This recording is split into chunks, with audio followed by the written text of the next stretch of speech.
So, yes, people, welcome to Boxing Media Hub, proudly in partnership with Falcon Contracting and Jam's Boxing Chat. A big shout out to both sponsors and especially this man over here. The hard work he does for everything and everyone goes under the radar. Top man. So, big shout out to Jam. But, God bless you, I'd love to say we're doing our special on Jam, and maybe we will one day. But this is a live prediction show, which means only one thing, doesn't it, Jam? We're live. It certainly does.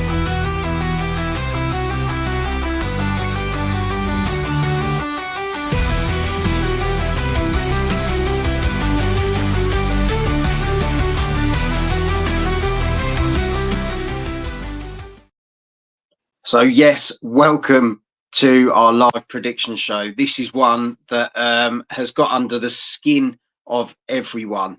And in different ways, let's be perfectly honest. There's a lot of people that really hate this fight. There's a lot of people that don't want to see this fight. You talk to, the Talk Sport boys. They don't want anything to do with it. They're not interested. A particular guy. It's just one of those. It's one of those that has divided people down the middle. Some people have really gone off Conor Benn due to their egg scandal. There's a lot of people that have gone off Chris Eubank Jr. because he's an arsehole.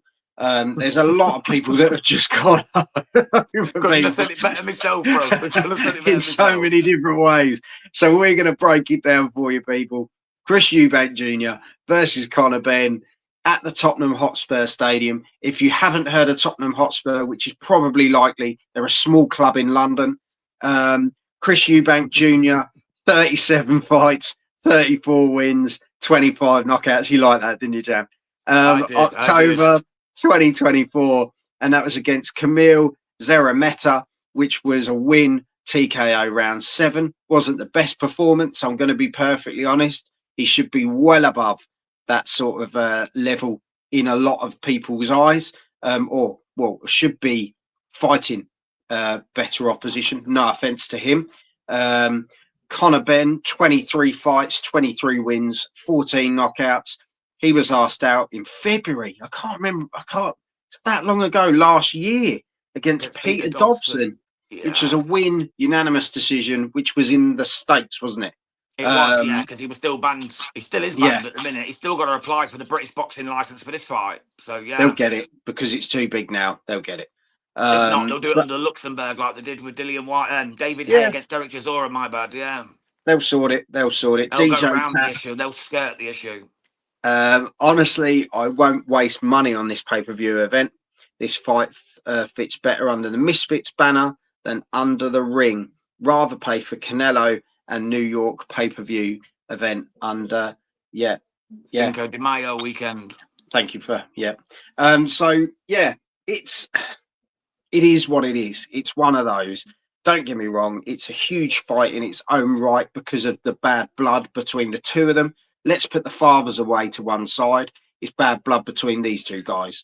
The fatherhood's in there, but these guys just don't like each other. That's as simple as it is. If we want to break it down to what it actually is, they don't like one another. They haven't done ever. They're never going to like each other. And that's what makes it more of a tasty encounter for people to watch. And to be fair, Jam, have you been entertained by the build-up so far? Let's be perfectly honest. To be honest, it's made it more attractive, hasn't it? I think it's more appeal to the American fans than it has to the British fans. Let's be truthful. The Americans love all that WWE style, that, the camaraderie, the storyline behind it. Their dads are involved. The trainers are getting involved. Eddie Hearn's giving Ben Shalom a push. There's history. It's like, they love that storyline. Whereas in Britain, we just want to see the best fight each other. We're more hardcore boxing in that sense. Don't get me wrong, hardcore boxing fans in America love their boxing. But what I'm saying is they love a story behind a boxing scrap. Yeah. And this has captured the imagination of the Americans because they all know Chris Eubank Sr., they all know Nigel Benn, the Dark Destroyer. and they're just going to see this as like a carry-on of that, and they see the egg slap round the chops, they see all the drama, they're going to be put behind cages in the future if any press conference that come up. It just adds to that intensity and that, you know, that WWE style fight. You know what I and mean? let's Like, be honest, Eddie Hearn saying, oh, I thought it was a glass. I thought it was a glass. He shoved Ben Shalom, which I actually did enjoy. And then it was just the whole build up of the whole thing. They built it into this wonderland that we're going to see at the end of April, and everyone's just going to add though, Joel. Love it how Eddie picked on the only man on stage who couldn't fight back at him. You know what I mean? Mate, he wouldn't pushed you? Because imagine he'd pushed one of the trainers. They'd just gone, "Good night, Edward." But let's be perfectly honest. That's the person I would have pushed. That's the person I would have pushed, mate. I'm not going to be honest. When you look at some of the size of the guys on that stage that day, no, thank you very much. Yeah. Tyler has said, fight getting a lot of hate, but I love it. Can't wait. Jam, do you want to take this one first, or what do you want, mate? Mate, of course. Like, to be honest, when the fight was announced, I hated it. I don't think Conor Benn should be rewarded with a payday after 2 years of avoiding proving how he didn't fail a drugs test. Talked about the eggs and all that bullshit. We know it's all cap. At the end of the day, if he was really clean, he would have proved it within that 2 years, not wait till it expires and then say, oh, I've been cleared. No, you've not been cleared, mate. The expiry date has run out, just like the dirty eggs you put in your body that you claim made you fucking fail. You're full of shit. This fight shouldn't be happening. Eubank is well past his best. He's 35 years old now. He was never that good anyway. He's an IBO champion. The IBO belt's on the line, the middleweight IBO belt. It's a fucking who needs them belt. It's a who wants it belt. No one really gives a flying fuck. Have they put that on the line? Yeah, the IBO's on the line, mate. The IBO middle, Chris Eubank Jr.'s favourite title will be on the line in this fight. Yeah, apparently so. But it's a joke, mate. Conor Benn has not knocked a man out since the egg scandal. He was knocking man out like Chris Algieri, like Chris Van Heerden, people like that when he was on these eggs. As soon as the eggs ended, he's not knocked a single man out. And he ain't gonna. He's not got the power. He's going to be like a little fucking jackrabbit. He's going to run at Eubank. You know what I mean? Try and get his shots off. Eubank's just going to school him, dance around, put his hand on his head and absolutely boss him. It's going to be embarrassing to watch. All this hatred is just for the public. There's no real hate between these two guys. They don't like each other, but there's no hate. It's just money making, clever tactics to get people drawn into this fight, which has happened now. Because nobody gave a flying one about this. But now we're all talking about it. It's a situation now that we're going to end up paying for to watch, even though we don't like the fight. Or we don't like... The only thing worth watching on there is Aaron McKenna, Leon Beefy Smith. Other than that, I wouldn't even bother with this shit. You know what I mean? But I will watch it just to see if I can see Conor Benn got knocked out. But I think Chris Eubank wins anyway. I think he absolutely dominates from start to finish. I think Eubank's like the Energizer Bunny, comes out, throwing his little slaps about. He'll miss wildly. Eubank will school him on technique. He'll school him on endurance. And he'll just show he's a bigger man. He's a stronger man. He's a faster man. He's a more knowledgeable man. And Conor Benn will come out looking like a dickhead. And then we'll see a rematch where they'll make double the money. And we'll have to go through this whole charade again. So that's me on that one, brother. So Eubank Jr. points victory is my outcome. Well, that's what I was trying to get at. We went around the garden. We went around the garden and the fences, back round the house, and come back to where we wanted to get to. We got there, brother. We got there.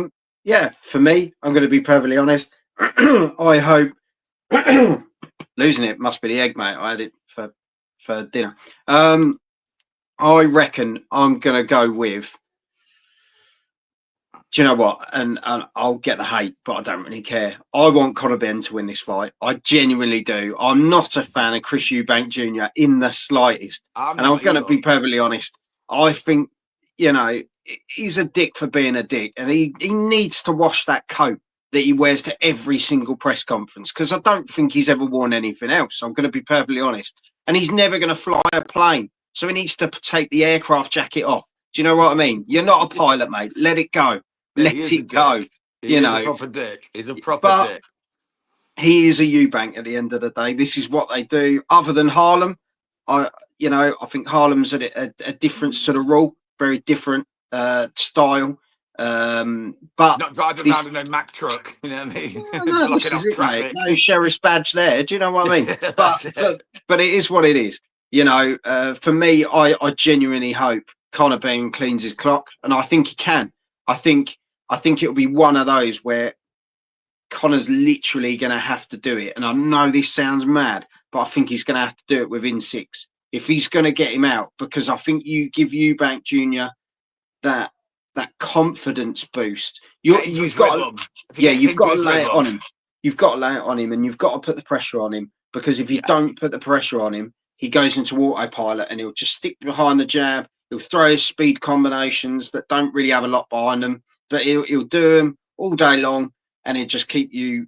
And maybe he'll just want to glide to that point when knowing that the next fight's going to bring an even bigger draw. So, well, that's it. But you've got to remember as well, this is being fought at 160, whereas Conor Benn's traditionally fought at 147 welterweight, so he's got to move up past super welter, which is 154, up to 160, and then Chris Eubank's also got a £12 rehydration clause, so he'll be up as like 172 on the night. He could, but maybe that power might carry up a little bit for Conor Benn. It might give him that extra bit that he does need. It could. We all talk about, but also, Eubank really stressed his body out, coming down like he did before. And has he really been the same since? He hasn't. He's still a bit ticked off. But in my opinion, Conor looks like he wants it, doesn't he? He wants this like there's no tomorrow. He's pissed. He's still pissed that Senior beat his dad. He's got it in him. Never mind the egg. And I'm not being horrible. I think you put the egg aside. Let's be perfectly. All this camaraderie and all this crap aside, the drugs test, put it all aside. When you look at it, if you upset his dad, I think you get a different Conor Benn. I think he's a family man, regardless of all the other crap. And you know this, Jam. That's his one thing, his family. Yeah, but it could be his downfall though, because he might get too high. Will he be too rattled? Yeah, will he be too rattled and unravel and do it? But I just think if he comes flying out, he could cause him a problem. Look, George Groves hit Eubank Jr. with some absolute hammers, and they weren't big shots. But he made him. It was the landing. He landed time and time again. Yeah, it was a great performance. I'm saying. I think if Conor Benn gets in there and does a job, who knows? But I'd like to see Conor Benn, but it's got to be by stoppage. Whether it happens or not, I don't know. But I think that's where it's got to be for Conor. I think otherwise it's autopilot for Chris Eubank. Yeah, boring Jr. jab win. The boring six jab onwards. Win. Yeah. Joel is hooked. You're now buzzing for the fight. Do you know what? I just love boxing. I just love it. Regardless of what's going on. Yeah, and do you know what I mean? It's more it's built up. It's built up. It's the drama. Yeah. And do you know what? Every so often, you as well. You like your wrestling, so you like that sort of drama, the storyline. Every so like often, kind of thing, don't you? Every so often, we need a bit of a fight like this with a bit of nail in it. With a bit of crap going on, with a bit of story. Otherwise, boxing would be a bit of a boring place in some ways. It would be. There were no storylines, definitely. Yeah. So it's good. There's a bit of a past. There's a bit of a problem. There's a bit of an issue between these two guys. Let's have it. Let's get it out of your system, because otherwise this would just keep boiling and boiling up, and then we've got another Khan versus Kell Brook.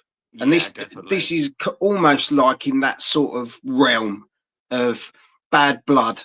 Let's just get it done, get it out of the way, and then we see where these guys' careers go afterwards.